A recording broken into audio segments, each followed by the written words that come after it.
Hi ಎಲ್ಲರಿಗೂ ನಮಸ್ಕಾರ. Welcome back to my YouTube channel. ಯಾರೆಲ್ಲ ನನ್ನ ಚಾನಲ್ನ ಫಸ್ಟ್ ಟೈಮ್ ನೋಡ್ತಾ ಇದ್ದೀರಾ, ಪ್ಲೀಸ್ ಬೇಗ ಬೇಗ ಎಲ್ಲರೂ ನನ್ನ ಚಾನಲ್ನ ಸಬ್ಸ್ಕ್ರೈಬ್ ಮಾಡ್ಕೊಂಡು ಸಪೋರ್ಟ್ ಮಾಡಿ. ಇವತ್ತೊಂದು ಒಳ್ಳೆ ವಿಷಯ, ಒಳ್ಳೆ ಗುಡ್ ನ್ಯೂಸ್. ಬಟ್ ಈ ವಿಡಿಯೋನ ನಾನು ತುಂಬ ಲೇಟಾಗಿ ಪೋಸ್ಟ್ ಮಾಡ್ತೀನಿ ಅಂತ ಅನಿಸುತ್ತೆ. ಆದಷ್ಟು ಬೇಗ ಪೋಸ್ಟ್ ಮಾಡೋಕ್ಕೆ ಟ್ರೈ ಮಾಡ್ತೀನಿ. ಇನ್ ಕೇಸ್ ಲೇಟಾಗಿ ಪೋಸ್ಟ್ ಮಾಡಿದ್ರೆ ಯಾರು ಬೇಜಾರು ಮಾಡ್ಕೊಂಬಿಡಿ. ಹಾಗೆ ಇವತ್ತು ಡೇಟ್ ಬಂದ್ಬಿಟ್ಟು 29 ಜನವರಿ 2026. ಹಾಗೆ ಇವತ್ತು ಗುರುವಾರ. ಓಕೆನಾ? ಏನು ಮಾತಾಡಬೇಕು ಅಂತ ಸೀರಿಯಸ್ಲಿ ಗೊತ್ತಾಗ್ತಾಯಿಲ್ಲ. ಫುಲ್ಲು ಸ್ವೆಟ್ ಆಗ್ತಾ ಇದ್ದೀನಿ. ಫುಲ್ ಒಂಥರ ನ್ಯೂ ಎಕ್ಸ್ಪೀರಿಯನ್ಸ್. ಏನು ಮಾತಾಡಬೇಕು ಇದ್ರ ಬಗ್ಗೆ ಅನ್ನೋದು ಐಡಿಯಾ ಇಲ್ಲ. ಸೊ ಏನಾದ್ರು ತಪ್ಪಾಗಿ ಮಾತಾಡಿದ್ರೆ ದಯವಿಟ್ಟು ಕ್ಷಮಿಸಿ. ಸೊ ಇವತ್ತು ಏನು ವಿಷಯ ಅಂದರೆ, ಸ್ವಲ್ಪ ಡೀಟೇಲಾಗಿ ಹೇಳೋದಾದರೆ, ನಮ್ಮ ಅಣ್ಣನ ಮದುವೆ ಅಂದರೆ ಶಾಪಿಂಗ್ ವ್ಲಾಗ್ ಹಾಕಿದ್ದೆ ನೋಡಿ. ಅದಕ್ಕಿಂತ ಮುಂಚೆ ಒಂದು ವ್ಲಾಗ್ ಹಾಕಿದೆ ಅನಿಸುತ್ತೆ ನಾನು. ನಮ್ಮ ಪ್ರೆಗ್ನೆಂಟ್ ಅಂತ ಪ್ರ್ಯಾಂಕ್ ಮಾಡಿ ಹಾಕಿದ್ದೆ. ಅದು ಹಬ್ಬದ ದಿನ, ಸಂಕ್ರಾಂತಿ ಹಬ್ಬದ ದಿನನೇ ನಾನು ನಮ್ಮ ಮಮ್ಮಿ, ನಮ್ಮ ಅತ್ತಿಗೆ, ಸ್ವಲ್ಪ ನಮ್ಮ ಚಿಕ್ಕಮ್ಮ ಅವ್ರಿಗೆಲ್ಲ ಪ್ರ್ಯಾಂಕ್ ವಿಡಿಯೋ ಮಾಡಿ ಹಾಕಿದ್ದೆ ನಾನು ಪ್ರೆಗ್ನೆಂಟ್ ಅಂತ. ಜನವರಿ ಈ ಮಂತಲ್ಲೇ ಅಂದರೆ ಸಂಕ್ರಾಂತಿ ಹಬ್ಬ 14ಕ್ಕೋ 15ಕ್ಕೋ ಆಯಿತು ಅನಿಸುತ್ತೆ. ಬಟ್ ಇವತ್ತು 29. ನಂದು ಪೀರಿಯಡ್ಸ್ ಡೇಟ್ ಬಂದುಬಿಟ್ಟು 24th ಇದ್ದಿದ್ದು, ಆಯಿತಾ? ಆವಾಗ ನಾನೇನು ಕರೆಕ್ಟಾಗಿ ಮಂತ್ಲಿ ಆಗ್ತಾ ಇರಲಿಲ್ಲ. ಒಂದು 2 days 1 day ಆ ಥರ ಹೆಚ್ಚು ಕಮ್ಮಿ ಆಗ್ತಾಯಿತ್ತು. ಸೊ ಏನೋ ಇರ್ಬೋದು ಅಂತ ಸುಮ್ಮನಾದೆ. ಹಾಗೆ ನಮ್ಮ ಅಣ್ಣನ ಮದುವೆದು ಶಾಪಿಂಗ್ ಎಲ್ಲ ಮುಗಿಸ್ಕೊಂಡು ಬಂದು ಆಮೇಲೆ ಶುಕ್ರವಾರ ನಮ್ಮ ಅತ್ತಿಗೆಗೆ ತಾಳಿ ಹಾಗೆ ವಾಲೆಲ್ಲ ಹಾಕ್ಬೇಕಾಗಿತ್ತು. ಅದಕ್ಕೆ ಚಿನ್ನದ ಅಂಗಡಿಗೆ ಅಂದರೆ ನಮ್ಮ ಹುಣಸೂರಿಗೆ ಹೋಗಿದ್ವಿ. ಆ ದಿನ ನನಗೆ ಸಿಕ್ಕಾಪಟ್ಟೆ ಹುಷಾರಿರಲಿಲ್ಲ. ನಾನು ಬರಲ್ಲ ಅಂದರೂ ನಮ್ಮ ಮಮ್ಮಿ ಫೋರ್ಸ್ ಮಾಡಿ, ಅಂದರೆ ಓಲೆ ಡಿಸೈನ್ ಎಲ್ಲ ಸೆಲೆಕ್ಟ್ ಮಾಡಬೇಕು ಬಾ ಅಂತ ಕರ್ಕೊಂಡು ಹೋದ್ರು. ಸರಿ ಅಂದ್ಬಿಟ್ಟು ನಾನು ಎಲ್ಲ ಹೋದೆ. ಹುಷಾರಿರಲಿಲ್ಲ, ಫುಲ್ ಜ್ವರ ಬಂದ್ಬಿಡ್ತು, ಸಿಕ್ಕಾಪಟ್ಟೆ ಜ್ವರ. ಹೋಗಿ ಎಲ್ಲ ಹಾಕಿ ಒಡವೆಲ್ಲ ಹಾಕಿ ವಾಪಸ್ ಮನೆಗೆ ಬಂದ್ವಿ. ನಾನು ಟ್ಯಾಬ್ಲೆಟ್ಸ್ ತಗೊಂಡು ಮಲ್ಕೊಬಿಟ್ಟೆ. ಆಯಿತು, ಒಂದು 2 days ಹೀಗೆ ಜ್ವರ ಬರೋದು ವಾಸಿ ಆಗೋದು ಹೀಗೆ ಆಯಿತು. ಅಲ್ಲಿಂದ ನಮ್ಮ ಮಮ್ಮಿ ಮನೆಯಿಂದ ನನ್ನ ಗಂಡನ ಮನೆಗೆ ಬಂದೆ. ಇಲ್ಲಿಗೆ ಬಂದಾದ್ಮೇಲೆ ಜ್ವರ ಎಲ್ಲ ವಾಸಿ ಆಯಿತು. ಆದರೆ ತಲೆ ಸುತ್ತು, ತಲೆನೋವು, ಮೈಕೈ ನೋವು, ವಾಮಿಟ್ ಬರೋದು, ಮತ್ತು 1 day ಫುಲ್ ತಲೆ ಸುತ್ತೇ ಬಿದ್ದುಬಿಟ್ಟೆ. ಅಂದರೆ ನೈಟ್ ಒಂದು 6:30 ಆಗಿತ್ತು ಅನಿಸುತ್ತೆ. ಆವಾಗ ಫುಲ್ಲು ತಲೆಯೆಲ್ಲ ನಂಗೆ ಗೊತ್ತೇ ಆಗಲಿಲ್ಲ ಆ್ಯಕ್ಚುಲಿ ಏನಾಗ್ತಿದೆ ಅಂತ. ನಾನು ದೋಸೆನೋ ಏನೋ ಮಾಡ್ತಾಯಿದ್ದೆ, ಆವಾಗ ತಲೆ ಸುತ್ತಿ ಬಿದ್ದುಬಿಟ್ಟೆ.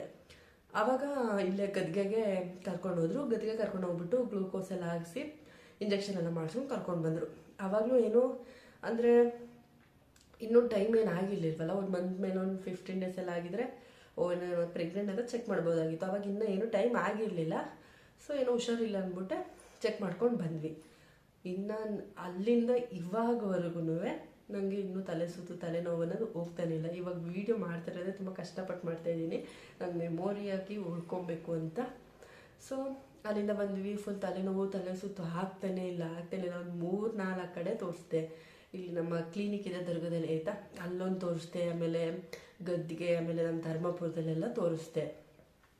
ಏನೂ ಸರಿ ಆಗಲಿಲ್ಲ. ಬರೀ ತಲೆ ಸುತ್ತು ವಾಮಿಟ್ ಬರೋಂಗಾಗೋದು ಇದ್ದೇ ಆಯ್ತಾಯಿತ್ತು. ಸರಿ ಓಕೆ ಅಂದ್ಬಿಟ್ಟು ನಾನು ನಮ್ಮ ಹಸ್ಬೆಂಡ್ಗೆ ಹೇಳಿದೆ, ನಂಗೆ ಆಗ್ತಾಯಿಲ್ಲ, ಪ್ಲೀಸ್ ಹೋಗೋಣ ಬೇರೆ ಕಡೆ ಎಲ್ಲಾದರೂ ಹೋಗ್ಬಿಟ್ಟು ತೋರಿಸೋಣ, ಇಲ್ಲ ತಲೆನೇ ಸ್ಕ್ಯಾನಿಂಗ್ ಮಾಡಿಸ್ಬಿಡೋಣ, ನಂಗೆ ಆಗ್ತಾನೆ ಇಲ್ಲ, ಅಷ್ಟು ತಲೆ ಸುತ್ತು ನನಗೆ ಅಂತ ಅಂದೆ.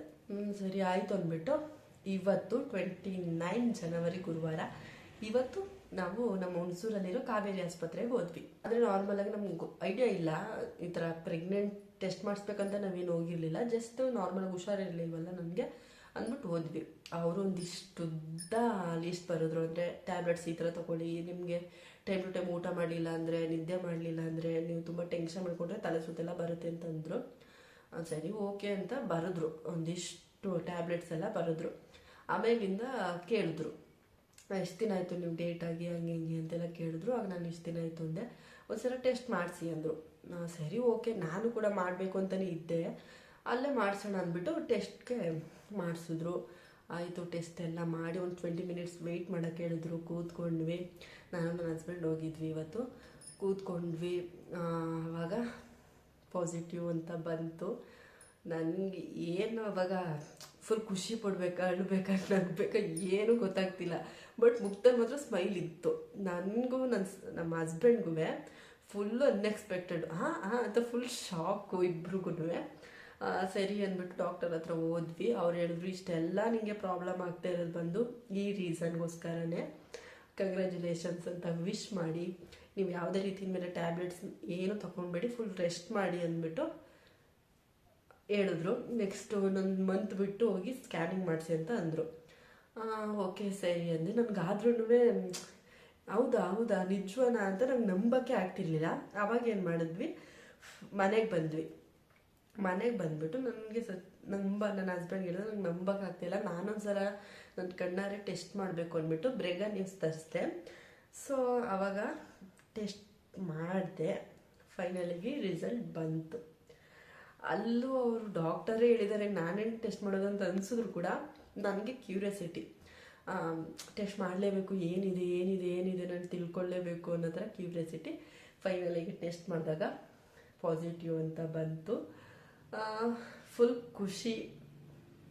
ನಾವು ಮದುವೆಗೆ 1 ಇಯರ್ ಆಯಿತು. ಅಂದರೆ ಈ ಜನವರಿ 19ಗೆ ನಮ್ಮದು 1 ಇಯರ್ ಕಂಪ್ಲೀಟ್ ಆಯಿತು ಮದುವೆಯಾಗಿ. ಅಂದರೆ ಓಕೆ, ಫುಲ್ ಖುಷಿ. ನಮ್ಮ ಮನೆಯವರೆಲ್ಲ ಫುಲ್ ಖುಷಿ, ನಮ್ಮ ಅತ್ತೆ ಮಾವ ಎಲ್ಲರೂ ಖುಷಿ.